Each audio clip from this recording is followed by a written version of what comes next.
नमस्कार. 29 ऑगस्ट म्हणजेच राष्ट्रीय क्रीडा दिन. संपूर्ण भारतामध्ये मेजर ध्यानचंद यांची जयंती 29 ऑगस्ट हा दिवस राष्ट्रीय क्रीडा दिन म्हणून साजरा करण्यात येतो.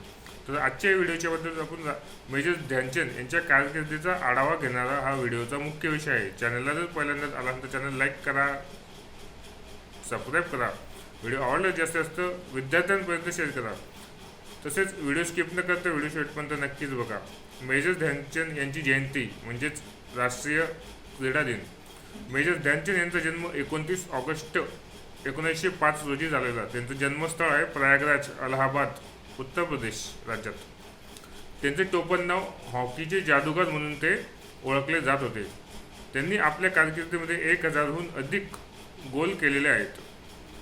ते 1922 मध्ये ब्रिटिश भारतीय सैन्यात दाखल झाले आणि तिथेच त्यांनी हॉकी खेळण्यास सुरुवात केली. भारतात मेजर ध्यानचंद यांचा जन्मदिन अर्थातच 29 ऑगस्ट हा दिवस राष्ट्रीय क्रीडा दिवस म्हणून साजरा केला जातो. त्यांची कारकीर्द कशी होती ते आपण आता पाहूयात. महत्त्वाची कारकिर्दी कोणती होती ते आपण आता पाहूयात. 1928 मध्ये ॲम्स्टरडॅम या शहरात झालेल्या ऑलिम्पिकमध्ये त्यांनी भारताला सुवर्णपदक जिंकून दिले होते. दुसरं 1932 मध्ये लॉस एंजेलिस येथे झालेल्या ऑलिम्पिकमध्ये देखील त्यांनी भारताला सुवर्णपदक जिंकून दिले होते. आणि तिसरं 1936 मध्ये बर्लिन शहरात झालेल्या ऑलिम्पिक स्पर्धेमध्ये देखील भारताला त्यांनी सुवर्णपदक जिंकून हॅट्रिक केलेली होती. 3 हॅट्रिक त्यांनी केलेली होती सुवर्णपदकाची ऑलिम्पिकमध्ये.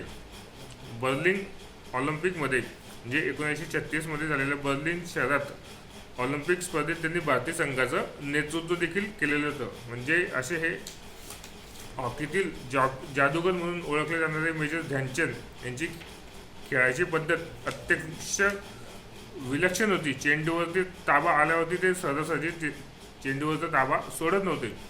त्यामुळे त्यांना हॉकीचे जादूगार म्हणून संबोधले जाऊ लागलं. त्यांचा सन्मान काय आहे ते आता आपण पाहून घेऊयात. भारताचा सर्वोच्च क्रीडा पुरस्कार जो आधी राजीव गांधी खेलरत्न यांच्या नावाने ओळखला जायचा, आता या पुरस्काराचे नाव बदलून मेजर ध्यानचंद खेलरत्न पुरस्कार ठेवण्यात आलेले आहे. ही एक सर्वात मोठी उपलब्धी त्यांच्या नावाची झालेली आहे. तसेच त्यांना भारत सरकारने 1956 साली पद्मभूषण पुरस्कारानेही गौरवण्यात आलेलं होतं. भारत सरकारने पद्मभूषण पुरस्कार देऊन त्यांचा यथोचित सन्मान केलेला होता. त्यांचा मृत्यू दिनांक 3 डिसेंबर 1979 मध्ये दिल्ली येथे झालेला होता. तर अशा या थोर खेळाडू म्हणजे अर्थातच भारतीय हॉकीला सुवर्ण क्षण आणून देणारा हा खेळाडू मेजर ध्यानचंद यांचा जन्मदिवस म्हणजे 29 ऑगस्ट हा संपूर्ण भारतामध्ये राष्ट्रीय क्रीडा दिन म्हणून साजरा केला जातो. मेजर ध्यानचंद यांच्या कार्याचा आढावा घेणारा हा आजचा आपल्या व्हिडिओचा मुख्य विषय होता.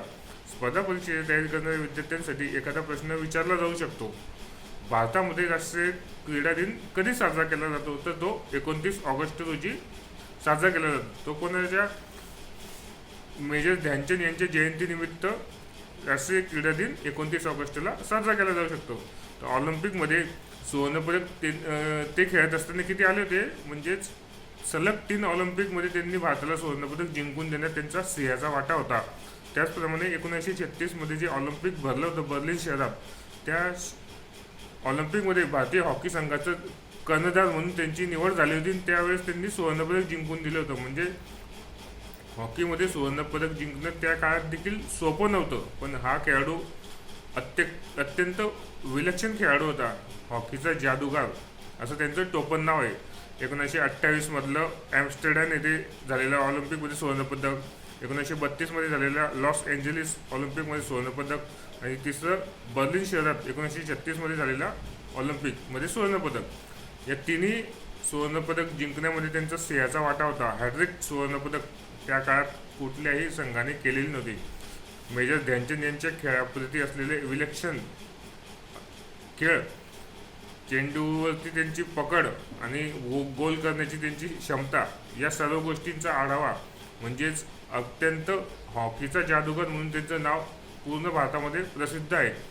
चेंडूवरती नियंत्रण कसं मिळवायचं, गोल कसे करायचे, हॉकी स्टिकला त्यांचा गोल चिटकलेला आहे असंच लोकांना वाटायचं, अशी त्यांची खेळातली कौशल्य होतं. कसं खेळातले कौशल्य कसब अत्यंत उत्तमरित्या होतो आणि भारतीय संघाला हॉकीमध्ये सुवर्णकाळ दाखवून देणारा हाच खेळाडू म्हणजेच मेजर ध्यानचंद यांचा आपण आजच्या या व्हिडिओमध्ये त्यांच्या क्रीडा कारकिर्दीचा आढावा घेतला. 29 ऑगस्ट म्हणजे संपूर्ण भारतामध्ये राष्ट्रीय क्रीडा दिन म्हणून साजरा केला जातो. त्याच निमित्ताने आपण त्यांच्या जयंतीनिमित्ताने हा व्हिडिओ प्रसारित करतो. चॅनलला नवीन आल्यानंतर चॅनल लाईक करा, सबस्क्राईब करा, बेल आयकॉन क्लिक करा, जेणेकरून क्रीडा विश्वातील काही नवीन अपडेट, नवीन माहिती तुम्हाला आपल्या चॅनलवरती सर्वात आधी पाहायला मिळेल.